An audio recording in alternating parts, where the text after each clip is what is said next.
The Columbia Broadcasting System takes pleasure tonight in bringing you the first of a new series of weekly broadcasts by Orson Welles and the Mercury Theater on the Air. 2 months ago, this brilliant Broadway company came to radio as the first complete theatrical producing unit ever to take the air. Hailed by stage critics as the brightest moon to rise during recent years over New York's legitimate theater, the name of Orson Welles has become a byword to the greater Broadway of the country as a whole. After 9 weeks, this is what the radio critics say. The radio dial declares everything was well nigh perfect. A feather in the cap of the Columbia Broadcasting System. Bill Bird and the Pasadena, California independent units, the programs sparkle with originality, cleverness, and skilled acting. The series suggests new avenues of approach in the development of radio drama. Says the St. Louis Democrat, a master of the theater, be it stage or radio, Mr. Welles' choice of classics is a master strike. A must for any listener, declares the Camden, New Jersey Post. And finally, the Cleveland Plain Dealer asserts there was nothing in the production the ear could not see. It's now a habit for Orson Welles to produce hit radio shows. And so tonight, by overwhelming popular demand, Orson Welles and the Mercury Theater on the Air open a new cycle of broadcast dramas with a radio production of their greatest stage success to date, Shakespeare's Caesar. And here is Orson Welles himself to tell you about it. The director of the Mercury Theater, the star and producer of these programs, Orson Welles. Good evening. Julius Caesar was done by the Mercury Theater without benefit of toga. It was as timely last October as it was 1,650 years after Caesar's murder when Shakespeare wrote it. And it is as timely today. A glance at your newspaper headlines and you will understand why tonight we could wish for the extra dimension of television. Shakespeare's great political tragedy about the death of a dictator, which is also the personal tragedy of a great liberal, exists in all times without identification or special reference to its time. Its story is real Roman history, and its source is the Roman historian Plutarch. From the Plutarch texts for the medium of radio broadcasts, we have arranged a running commentary on the action of the play. No voice is better known, and none could be more suitable than that of radio's outstanding news commentator, Mr. H.V. Kaltenborn. And so tonight, the Columbia Broadcasting System begins the new series of the Mercury Theater on the Air with Orson Welles' world-famous production of Julius Caesar, starring the original New York cast: Orson Welles as Brutus, Martin Gable as Cassius, George Coulouris as Antony, and Joseph Holland as Caesar, with music by the celebrated American composer Mark Blitzstein and H.V. Kaltenborn as the narrator. This is the history of a political assassination, the killing of a man who tried to make himself king. It is an account of how the murder was prepared, how it was carried out, and what happened later to the men who took part in it.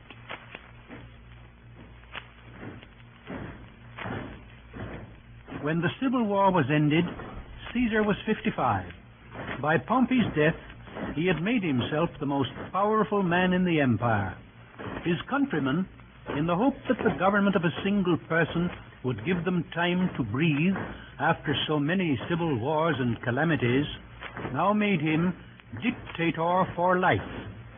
Honors were conferred upon him which seemed to exceed the limits of ordinary human ambition. This gave offense to those who looked with an evil eye on his position and felt oppressed by his power. A conspiracy was formed against him, headed by Cassius, one of Pompey's generals, whom Caesar had pardoned after the Civil War. But what gave the common people their first quarrel with him was their growing suspicion that he aspired to be king. The 15th of February was a national holiday, and there was a huge gathering of the people. As Caesar went through the streets, a strange voice was heard in the crowd, warning him to prepare for some great danger on the Ides of March. Beware the Ides of March! Did every noise be still? Oh, no. Caesar paused for a moment, and then, as the voice was still, marched on between the rows of soldiers who guarded him.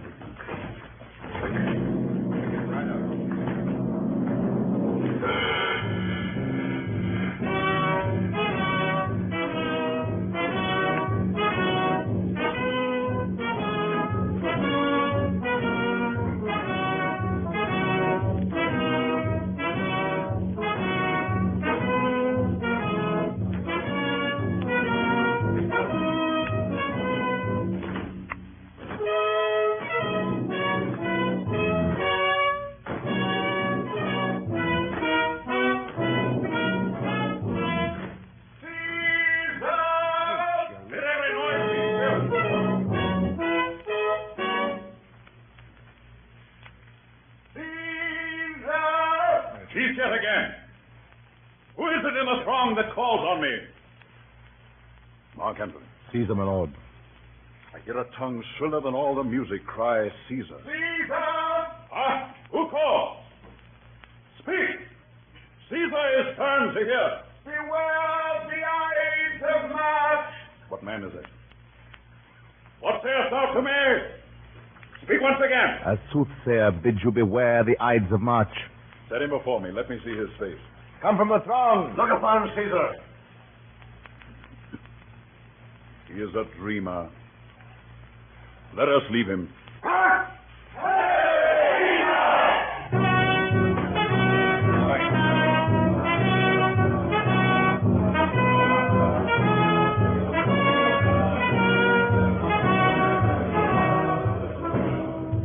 In the forum, high above the heads of the people, Don't look at me. Go ahead. a golden throne had Look been at set him. for Caesar. Mark Antony, his friend, was consul at the time.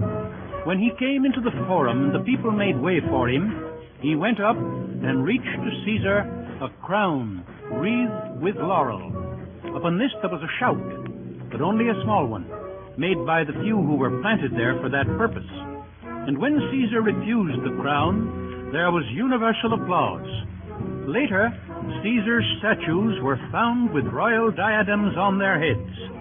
Marullus and Flavius, two tribunes of the people, went presently and pulled them off. For this Caesar had them arrested. This was the day on which Cassius, the leader of the conspiracy, first came to Brutus, the most honored man in Rome, and cried to enlist his aid. Tell me, good Brutus, Louder. can you see your face? No, Cassius, for the eye sees not itself, but by reflection, by some other It thing. is just, Quieter. and it is very much lamented, Brutus, that you have no such mirrors as will turn your hidden worthiness into your eye, that you might see your shadow. I have heard where many of the best respect in Rome, except immortal Caesar, speaking of Brutus, and groaning underneath this age's yoke, have wished that noble Brutus had his eyes. Into what dangers would you lead me, Cassius? That you would have me seek into myself for that which is not in me. Therefore, good Brutus, be prepared to hear. And since you know you cannot see yourself so well as by reflection, I, your glass, will modestly discover to yourself that of yourself which you yet know not of.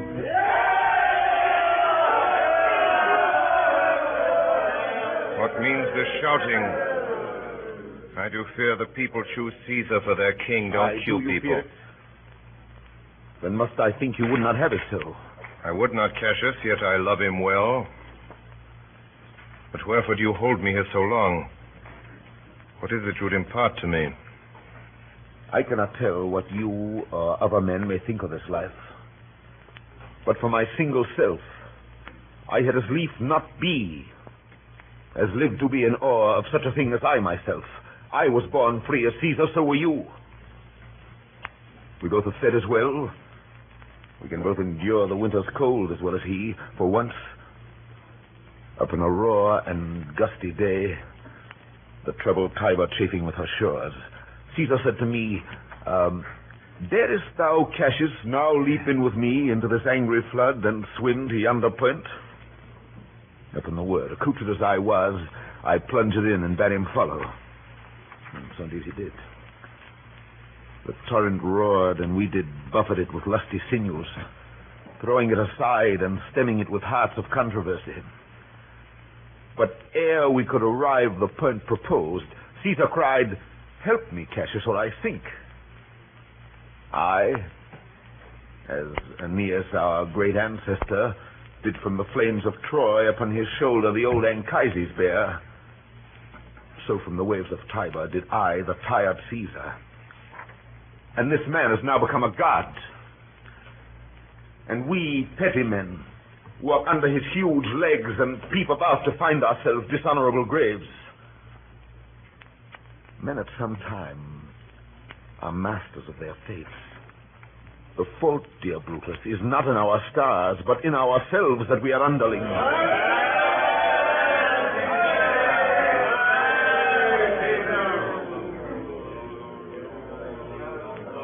Will you cue people? I'm not running this show. Mr. Kaltenborn. I have no such insert. Keska, would you speak with me? Aye, Keska. Tell us what has chanced today. Why, there was a crown offered Caesar. And being offered him, he put it by with the back of his hand, thus. And then the people fell a-shouting. Who offered him the crown? Why, Antony. Tell us the manner of it. I can as well be hanged as tell the manner of it. I saw Mark Antony offer him a crown. It was not a crown, neither. 'Twas one of these coronets. And as I told you, he put it by once. But for all that, to my thinking, he would fain have had it. Then he offered it to him again. Then he put it by again. But to my thinking, he was very loath to lay his fingers off it. And then he offered it the third time. He put it the third time by. And still as he refused it, the rabblement hooted and clapped their chopped hands, and offered such a deal of stinking breath because Caesar refused the crown that it had almost choked Caesar. For he swooned it and fell down at it. And for mine own part, I durst not laugh, for fear of opening my lips and receiving the bad air. What said he when he came unto himself? He said if he had done or said anything amiss, he desired their worships to think it was his infirmity. 3 or 4 wenches where I stood cried, "Alas, good soul," and forgave him with all their hearts. But there's no heed to be taken of them. If Caesar had stabbed their mothers, they would have done no less. Did Cicero say anything? Aye, he spoke Greek. To what effect? Those that understood him smiled at one another and shook their heads. But for mine own part, it was Greek to me. I could tell you more news, too. Marullus and Flavius, for pulling scarves off Caesar's images, are put to silence. There was more foolery yet, if I could remember it. And so it is. For this time I will leave you. What you have said I will consider. What you have to say I will with patience hear, and find a time both meet to hear and answer such high things. Till then, my noble friend, chew upon this. Brutus had rather be a villager than to repute himself a son of Rome under these hard conditions as this time is like to lay upon us. Farewell, both. Well, Brutus, thou art noble. Yet I see thy honorable metal may be rough from that it is disposed. Therefore it is meet that noble minds keep ever with their likes. For who so firm that cannot be seduced? If I were Brutus now and he were Cassius, he should not humor me. I will this night, in several hands, in at his windows throw, as if they came from several citizens, writings, all tending to the great opinion that Rome holds of his name, wherein obscurely Caesar's ambition shall be glanced at. And after this, let Caesar seat him sure, for we will shake him, or worse days endure. It is probable that Caesar was not unaware of the conspiracy, for when it was reported to him about that time that Dolabella was in a plot against him, he said he did not fear such fat, luxurious men, but rather the pale, lean fellows, meaning Cassius. Mark Antony. Caesar. Let me have men about me that are fat, sleek-headed men, and such as sleep o' nights. Yon Cassius has a lean and hungry look. Such men as he are never at heart's ease whilst they behold a greater than themselves. And therefore are they very dangerous. Fear him not, Caesar. He is not dangerous. I rather tell thee what is to be feared than what I fear. For always, I am Caesar. No production there. No press or anything.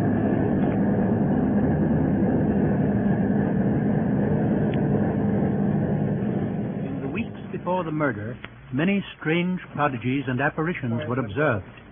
As to the lights in the heavens, the noises heard in the night, and the wild birds which perched on the housetops, these are not perhaps worth taking notice of in so great a case as this. But a number of men were seen in the forum, looking as though they were heated through with fire, fighting with each other. A quantity of flame issued from the hand of a soldier's servant, so that they who saw it thought he must be burned, but he had not been hurt. There were fearful storms over the city. The conspiracy continued to spread.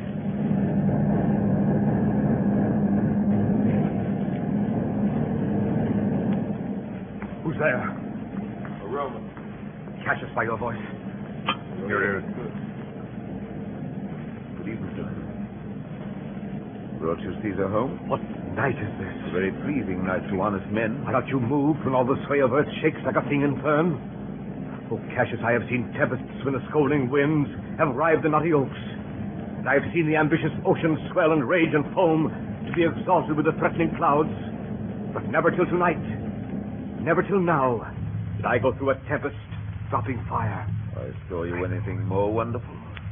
Oh, they were drawn upon a heap 100 ghastly women, transformed with their fear, who swore they saw men all in fire walk up and down the streets. And yesterday, the third of night, sit even at noonday upon the marketplace, hooting and shrieking. When these prodigies do so conjointly meet, let not men say, these are their reasons, they are natural. Indeed, it is a strange disposed time. Whoever knew the heavens menace so? Those that have known the earth so full of faults. Now could I send a name to thee, a man most like this dreadful night. A man no mightier than myself. Or me. Caesar, that you mean? Is it not Cassius? Indeed, they say the senators tomorrow mean to establish Caesar as a king, and he shall wear his crown by sea and land in every place, save here in Italy. I know what I will wear this dagger, then. Hold my hand, and I will set this foot of mine as far as who goes farthest. There's a bargain made. Come, sinner. You and I will yet ere day see Brutus at his house. 3 parts of him is ours already. And the man in Tyre up in the next encounter yields him ours.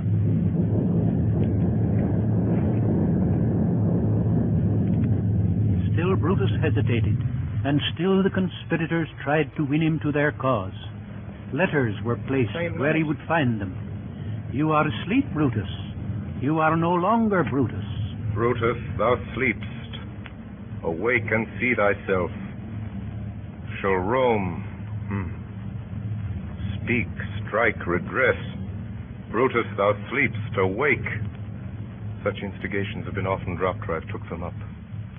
Shall Rome... thus must I piece it out. Shall Rome stand under one man's awe? What? Rome?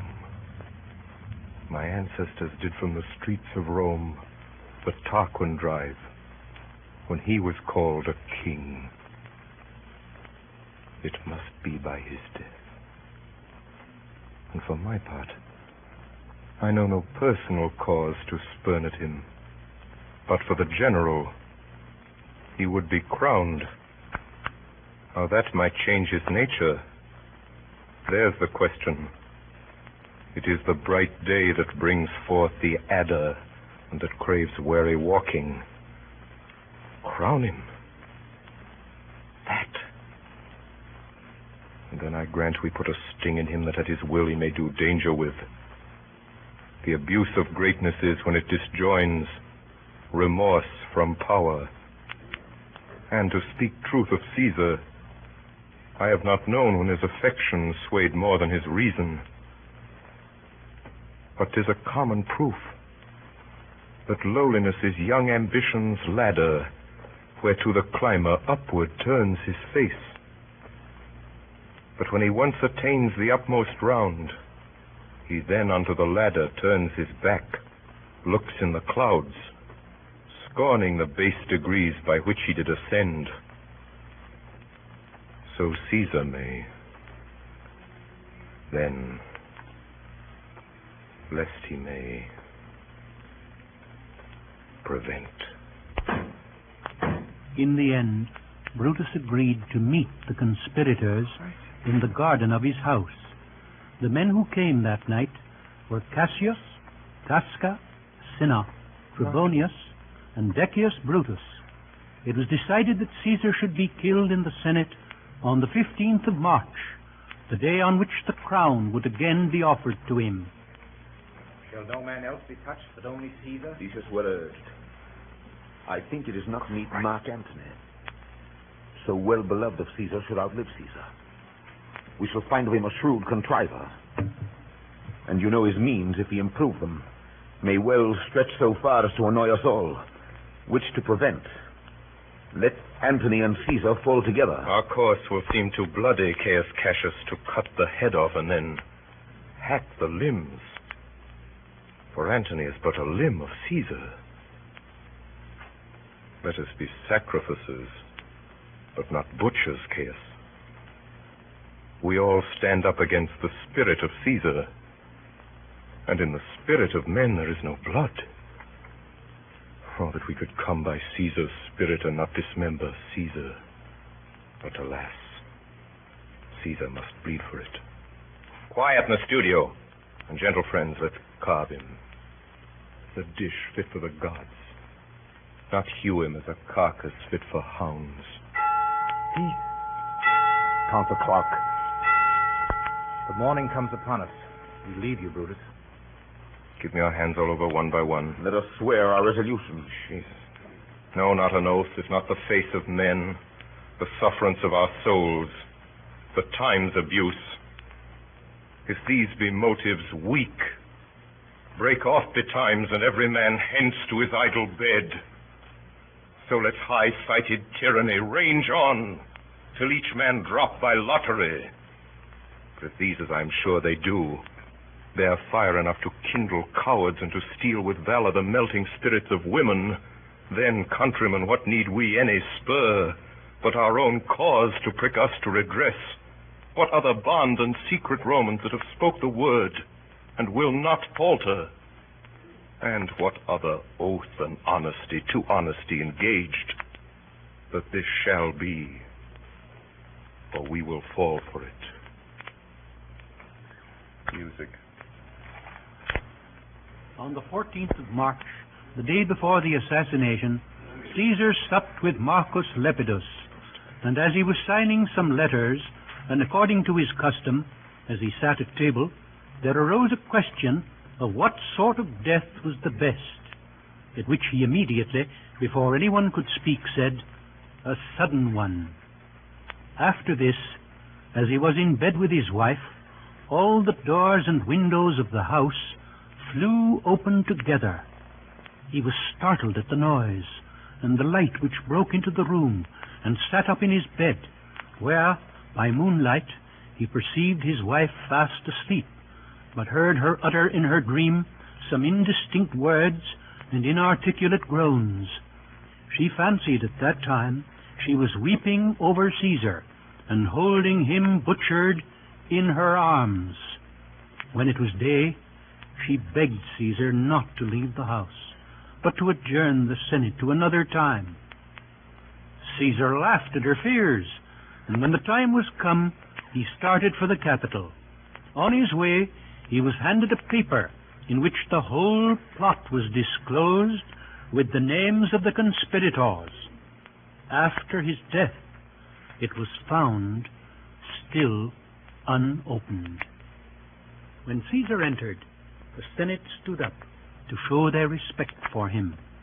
Of the conspirators, some came about his chair and stood behind it, and others stood in front of him and talked to him. Then Tullius, laying hold of Caesar's cloak with both hands, pulled it down from his neck, which was the signal for the assault.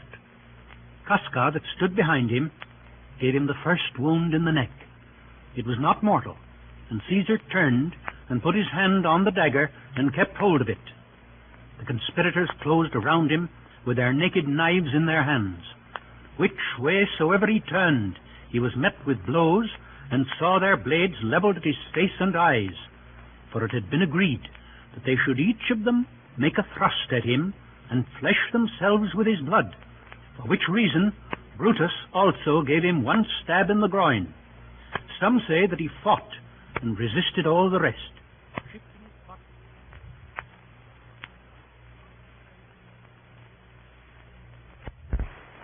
Pleasure.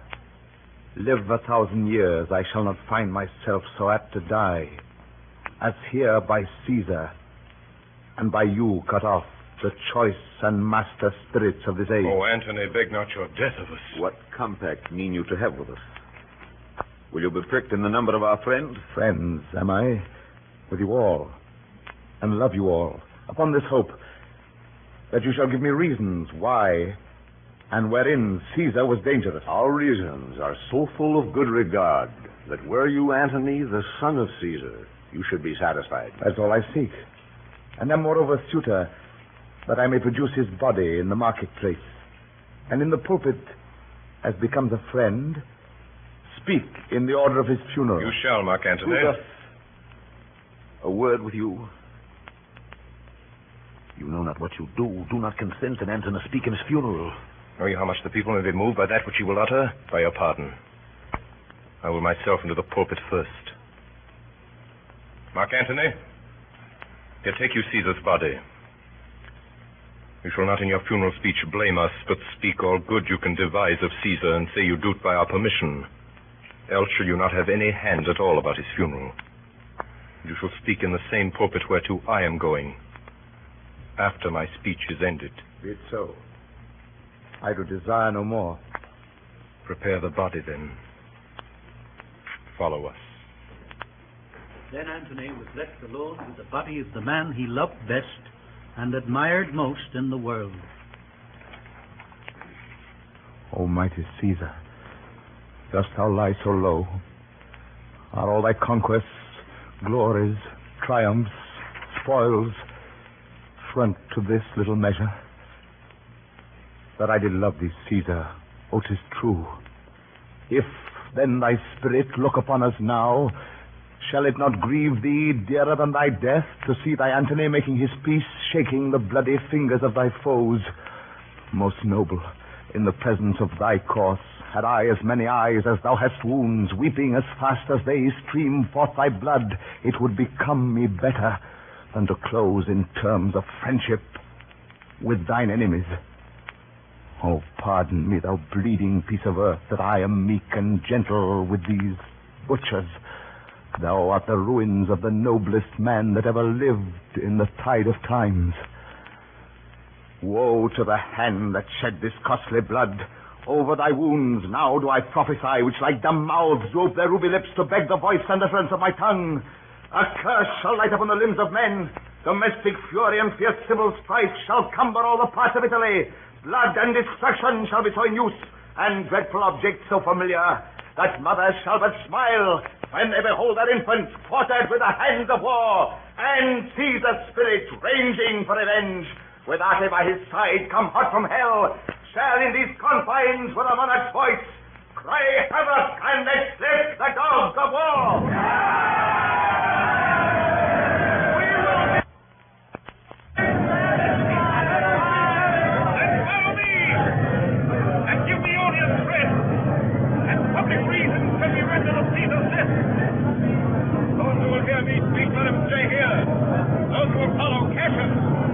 I will hear Brutus. I will hear Cassius and compare their reasons. And senators, be not affrighted. Fly not, stand still. Ambition, get his pay. The noble Brutus is attended. Silence! Then Brutus came down from the Capitol among the crowd and made a speech to the people who listened without expressing either pleasure or resentment, but showed by their silence that they pitied Caesar and respected Brutus. Be patient. Be patient till the last. Romans, countrymen, lovers, hear me for my cause, and be silent that you may hear. Believe me for mine honor, and have respect to mine honor, that you may believe. Censure me in your wisdom, and awake your senses, that you may the better judge. If there be any in this assembly, any dear friend of Caesar's, to him I say that Brutus's love to Caesar was no less than his. If then that friend demand why Brutus rose against Caesar, this is my answer. Not that I loved Caesar less, but that I loved Rome more. Had you rather Caesar were living and die all slaves than that Caesar were dead, to live all free men? As Caesar loved me, I weep for him. As he was fortunate, I rejoice at it. As he was valiant, I honor him. But as he was ambitious, I slew him. There is tears for his love, joy for his fortune, honor for his valor, and death for his ambition. Who is here so base that would be a bondman? If any, speak for him have I offended.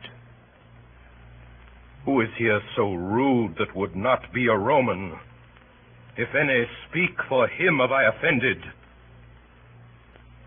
Who is here so vile that would not love his country? If any, speak for him have I offended. I pause for a reply. None! Then none have I offended.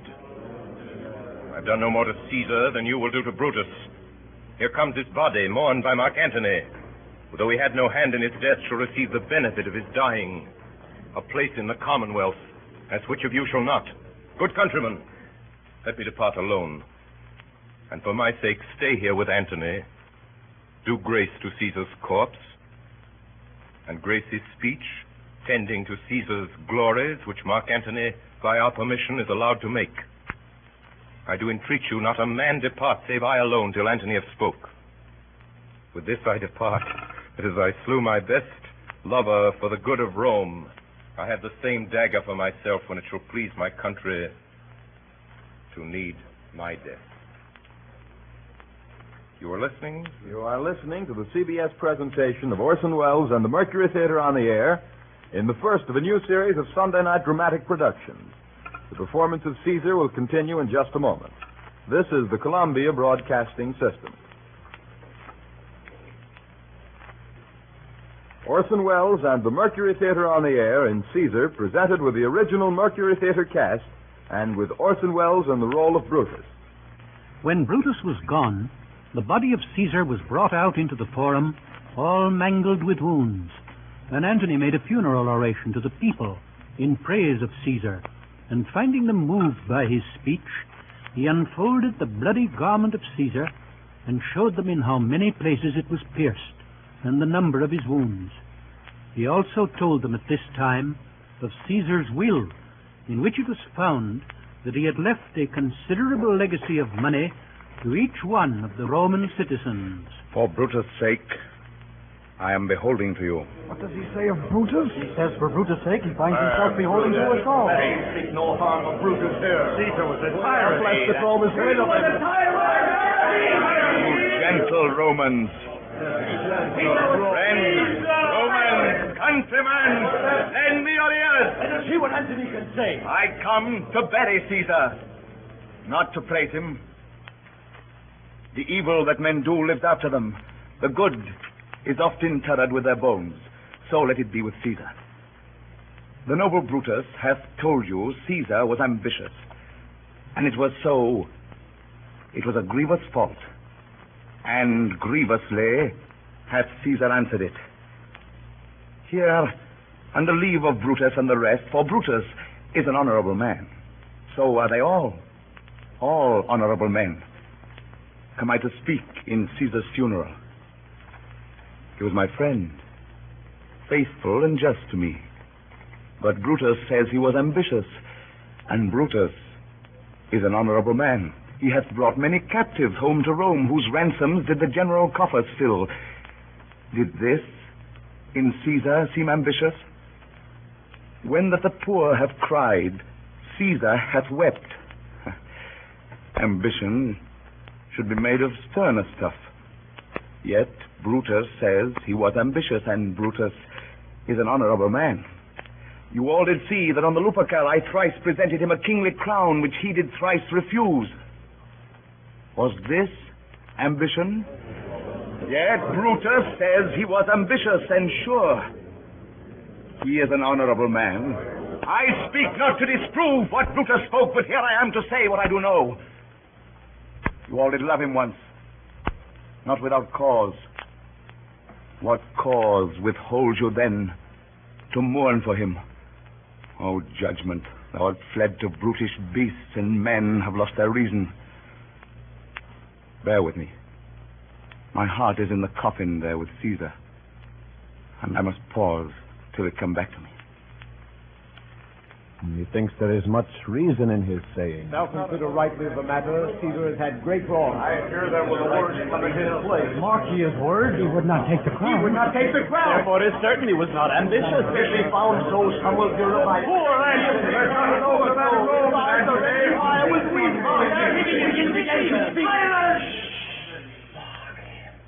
But yesterday, the word of Caesar might have stood against the world. Now lies he there, and none so poor to do him reverence. O masters, if I were disposed to stir your hearts and minds to mutiny and rage, I should do Brutus wrong and Cassius wrong, who, you all know, are honorable men. I will not do them wrong. I rather choose to wrong the dead, to wrong myself and you, than I will wrong such honorable men. But here's a parchment with the seal of Caesar. I found it in his closet. 'Tis his will. Let but the commons hear this testament, which, pardon me, I do not mean to read, and they would go and kiss dead Caesar's wounds, and dip their napkins in his sacred blood, yea, beg a hair of him for memory, and dying mention it within their wills, bequeathing it as a rich legacy unto their issue.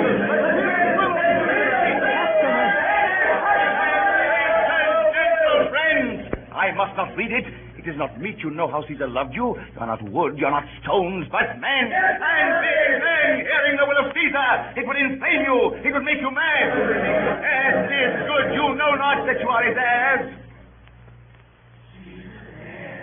Or if you should, or what would come of it? Let's hear the will. The will. You be patient.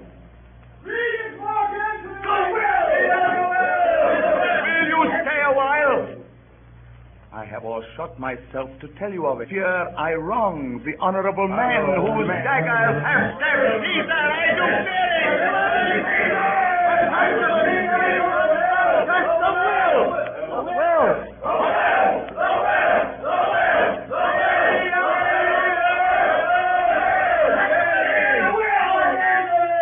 You will compel me then to read the will. Then make a ring about the corpse of Caesar, and let me show you him that made the will. Shall I descend? And will you give me leave? Come down. Descend. You shall have leave. Room for answers. Most noble and Silence.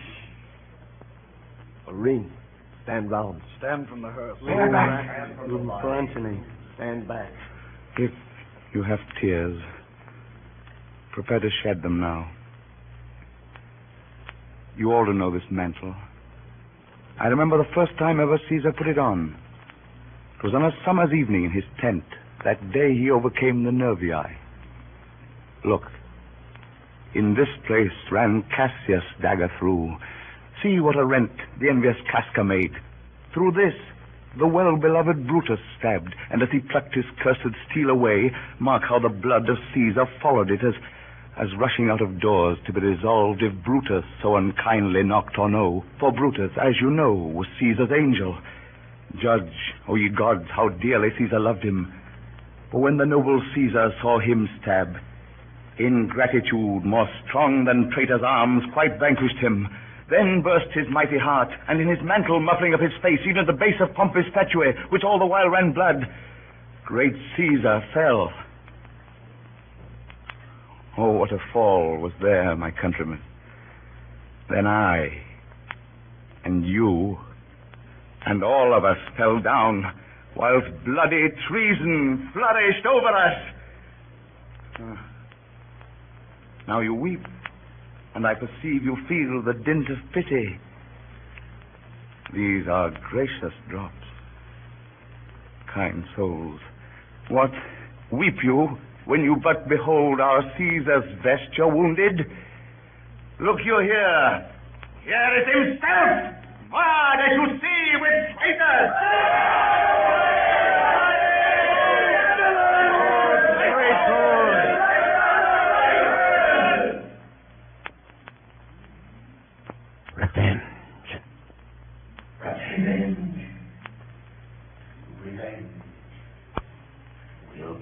Vengeance! Hey, countrymen!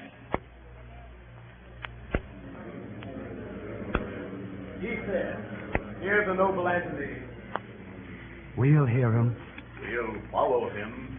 We'll die with him. Good friends, sweet friends, let me not stir you up to such a sudden flood of mutiny. They that have done this deed are honorable. What private griefs they have, alas, I know not that made them do it, but they are wise and honorable, and will no doubt, with reason, answer you. I come not, friends, to steal away your hearts. I am no orator, as Brutus is, but, as you know me all, a plain blunt man that love my friend, and that they know full well that gave me public leave to speak of him, for I've neither wit, nor words, nor worth, action, nor utterance, nor the powers of speech to stir men's blood. I only speak right on, tell you that which you yourselves do know, show you sweet Caesar's wounds, poor, poor dumb mouths, and bid them speak for me.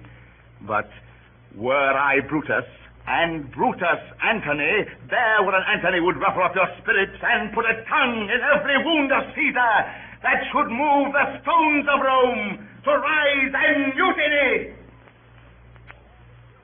We'll mutiny. We'll burn the house of Brutus. Mount. Seek. Fire. Kill. Slay.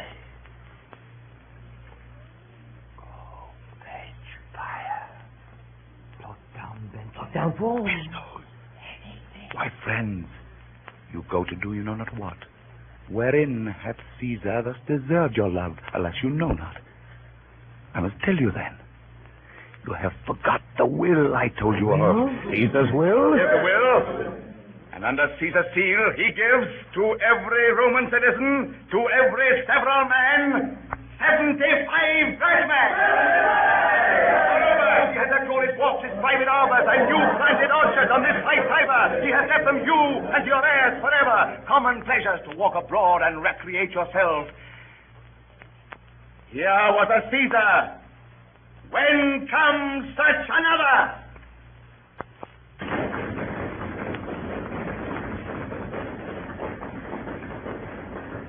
Now let it work. Mischief, thou art afoot. Take thou what course thou wilt. In the streets there was nothing to be seen but confusion. Some cried out to kill the murderers. Others tore away the benches and tables out of the shops round about, and heaping them all together built a great funeral pyre. On this they set the corpse of Caesar and set fire to it. Then they took brands from the pile. Some of them ran to the houses of the conspirators. Others ran up and down the streets to find out the men who had killed Caesar and tear them to pieces. That night Brutus, having said farewell to Portia his wife, left the city with Cassius and their friends. Soon after, there arrived in Rome young Octavius, Caesar's adopted son, who was immediately elected consul. As his first act, he ordered a judicial process to be issued against Brutus and Cassius for having murdered a principal man of the state, holding the highest magistracies of Rome without being heard or condemned. No one appearing for the accusation, the judges were forced to pass sentence and condemn them both. It is reported that when the crier of the tribunal, as the custom was, with a loud voice cried Brutus to appear, the people groaned audibly, and many of the nobler citizens hung down their heads for grief.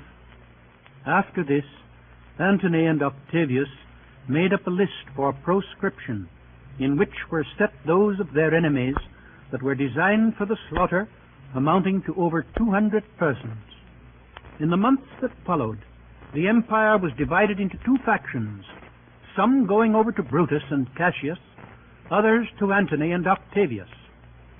2 years after Caesar's murder, the armies of the two factions came face to face on the plains of Philippi. That night, Brutus sent for Cassius to come to his tent. There had been dissension between them lately. There was talk of corruption in Cassius' army, and Cassius himself was not above suspicion.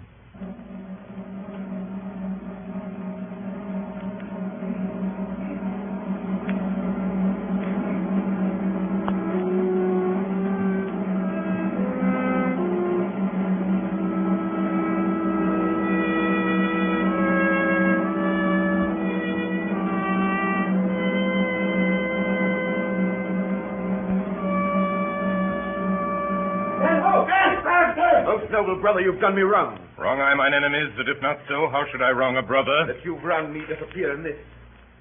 You have condemned and noted Lucius Pella for taking bribes here of the Sardians, wherein my letters praying on his side because I knew the man was slighted up. You wronged yourself to write in such a case. At such a time as this, it is not meet that every nice offense should bear its comment. Let me tell you, Cassius, you yourself are much condemned to have an itching palm, to sell and march your officers for gold to undeserved. Aye, an itching palm.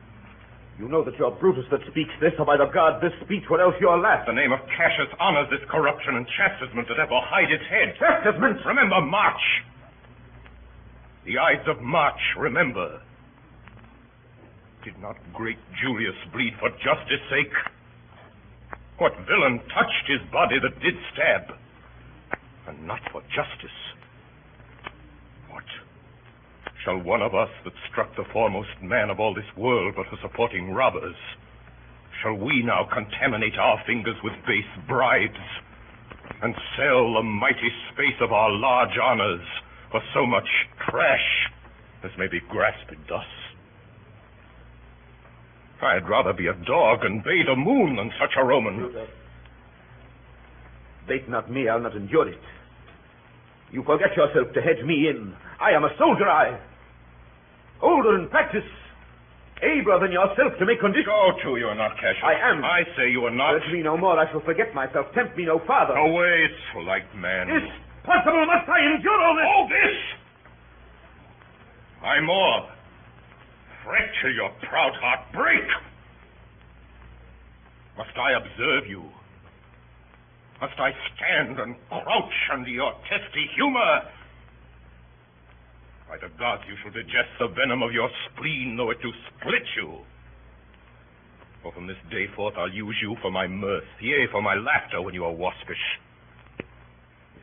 You say you are a better soldier. Let it appear so. Make your vaunting true, and it shall please me well. For mine own part, I shall be glad to learn of noblemen. You wrong me every way. You wrong me, Brutus. I said an elder soldier, not a better. Did I say better? You did, I cannot. When Caesar lived, he durst not thus have moved me. Peace, you durst not so have tempted him. I durst not. No. What durst not tempt him? For your life you durst not. Do not presume too much upon my love. I may do that I shall be sorry for. You have done that you should be sorry for. There is no terror, Cassius, in your threats. For I am armed so strong in honesty that they pass me by as the idle wind which I respect not. I did send you for certain sums of gold, which you denied me. For I can raise no money by vile means. By heaven, I'd rather coin my heart and drop my blood for drachmas than to wring from the hard hands of peasants their vile trash by any indirection. I did send you for gold to pay my allegiance, which you denied me. Was that done, my Cassius? I denied you nothing. You did. I did not. He was but a fool that brought my answer back. Brutus hath rived my heart. A friend should bear his friend's infirmities. But Brutus makes mine greater than they are. I do not till you practice them on me. You love me not. I do not like your faults. A friendly eye could never see such faults. The flatterers would not, though he do appear as huge as high Olympus. Come, Antony and young Octavius, come. Revenge yourselves alone on Cassius, for Cassius is a weary of the world. Hated by one he loves. Braved by his brother, checked like a bondman. All his faults observed. Set in a notebook, learned and conned by rote to cast into my teeth. I could weep my spirit from mine eyes. There's my dagger. I that denied thee gold will give my heart. Strike as thou didst at Caesar! For I know when thou didst hate him worst, thou lovest him better than ever thou lovest Cassius. Sheathe your dagger.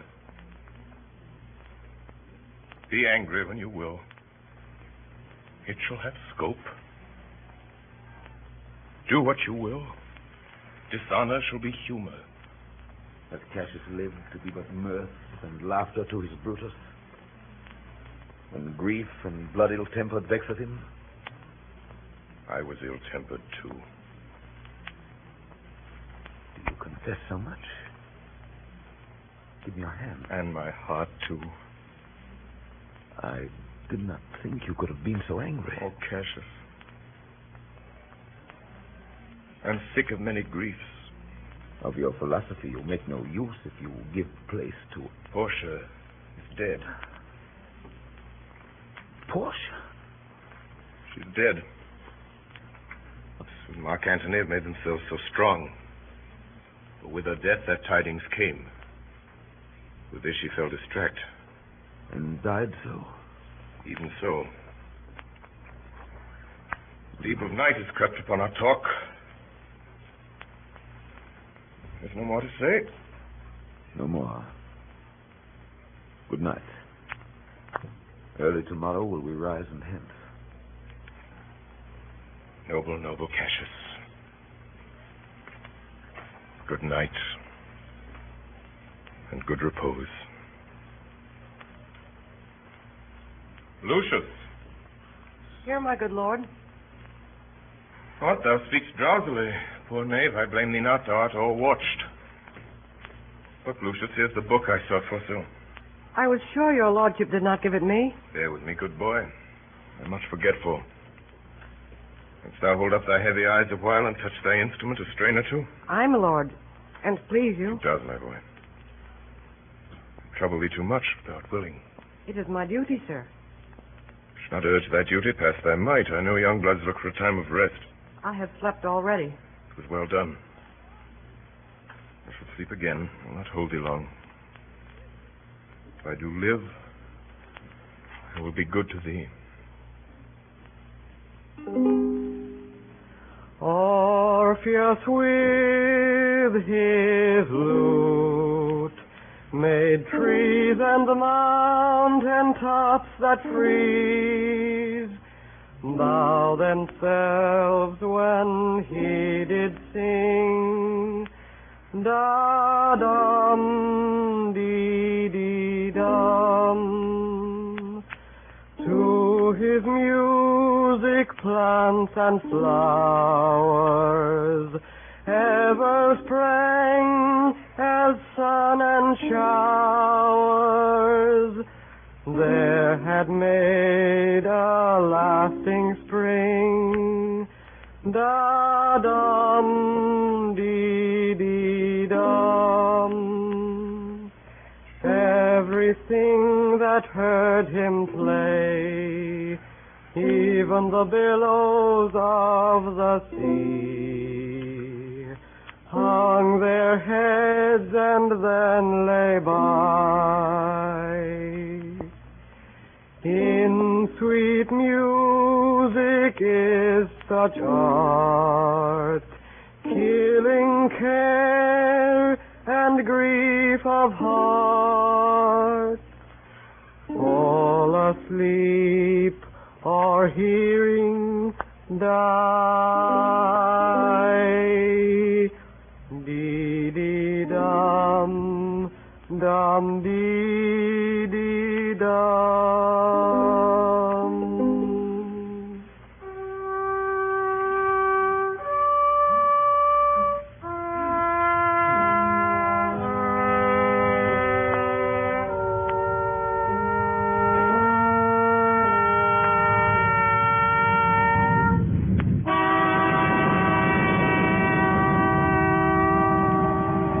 Against the advice of Cassius, Brutus resolved to meet the enemy on the plain of Philippi. Never had two such large Roman armies come together to engage each other. That of Brutus was somewhat less in number than that of Antony, but in the splendor of the men's arms and the richness of their equipage wonderfully exceeded, for most of their arms were of gold and silver, which Brutus had lavishly bestowed upon them. There is a story that immediately before the battle, two eagles falling upon each other fought in the space between the two armies, that the whole field kept incredible silence, and all were intent upon the spectacle, until at last that which was on Brutus' side yielded and fled. As soon as it was morning, the signal of battle, the scarlet coat, was sent out in Brutus and Cassius' camps, and the two friends met for the last time in the middle space between their two armies.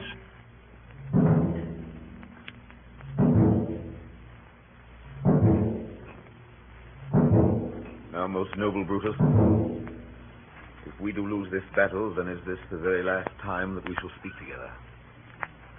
You're contented to be led in triumph through the streets of Rome? No, Cassius, no. Think not, thou noble Roman, that ever Brutus will go bound to Rome. He bears too great a mind. But this same day must end that work the Ides of March begun. And whether we shall meet again, I know not. Therefore our everlasting farewell take. Come ho! Away!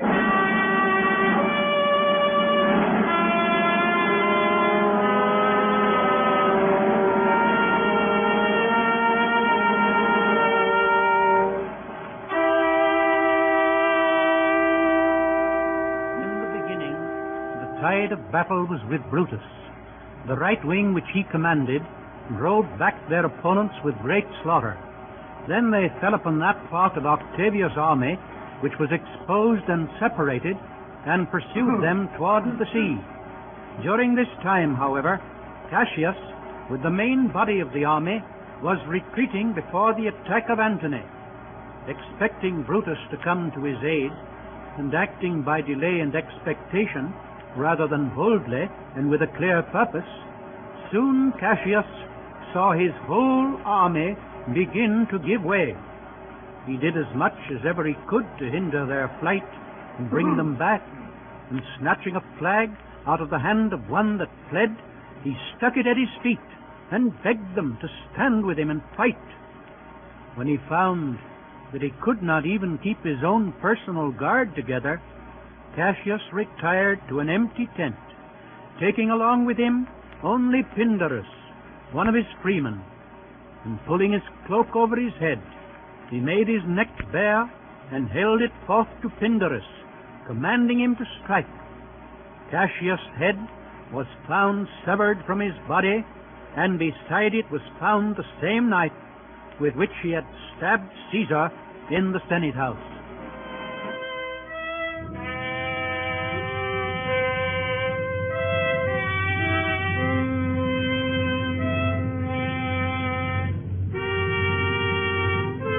Back to the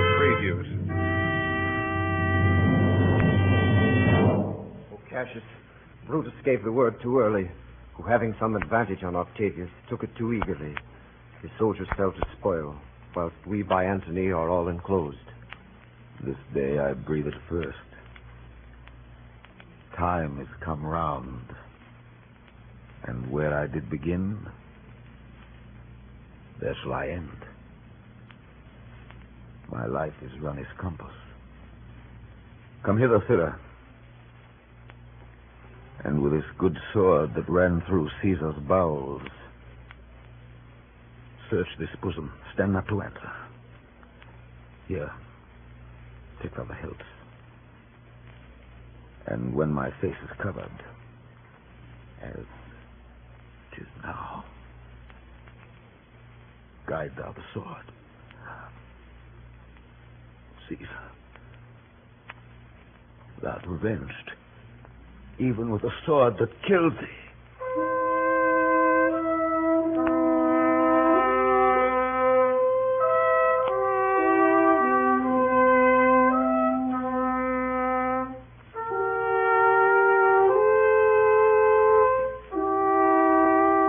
Some time later, Brutus, returning from the pursuit, wondered that he could not see Cassius' tent afar off, standing high as it was wont, and appearing above the rest of the camp. Then, for the first time, he suspected the defeat of Cassius, and made haste to him. He heard nothing of his death until he came to the camp. Where? Where, Messala, does his body lie? Lo, yonder. He is slain. The last of all the Romans. Fare thee well. It is impossible that ever Rome should breed thy fellow. Friends, I owe more tears to this dead man than you shall see me pay. I shall find time, Cassius. I shall find time. Oh, Julius Caesar, thou art mighty yet. Thy spirit walks abroad and turns our swords in our own proper entrails. Statilius showed the torchlight, but the Lord, he came not back. He's ordained or slain. Slaying is the word. It is a deed in fashion. Come hither, good Volumnius. List a word. What says, my lord? Why this, Volumnius? The ghost of Caesar hath appeared to me 2 several times by night. At Sardis once, and this last night here in Philippi fields. I know my hour has come. Oh, not so, my lord. Nay, I'm sure it is, Volumnius. Thou knowest that we two went to school together. Even for that our love of old, I pray thee, hold thou my sword hilts, whilst I run on it. That's not an office for a friend, my lord. Fly, my lord. There's no tarrying here. Farewell to you, and you, and you, Volumnius. Strato, thou hast been all this while asleep. Farewell to thee too, Strato. Countrymen, my heart doth joy that yet in all my life I found no man but he was true to me. I shall have glory by this losing day, more than Octavius and Mark Antony by this vile conquest shall attain unto. So fare you well at once, for Brutus' tongue hath almost ended his life's history.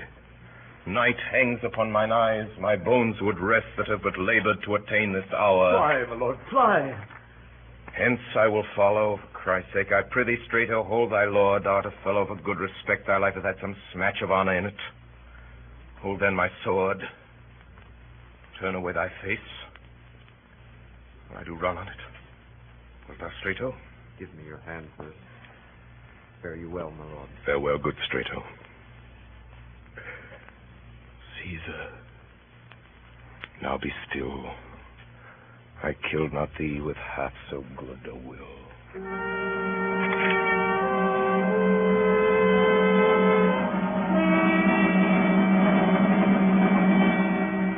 Brutus' dead body was found by Antony, who commanded the richest purple mantle that he had to be thrown over it.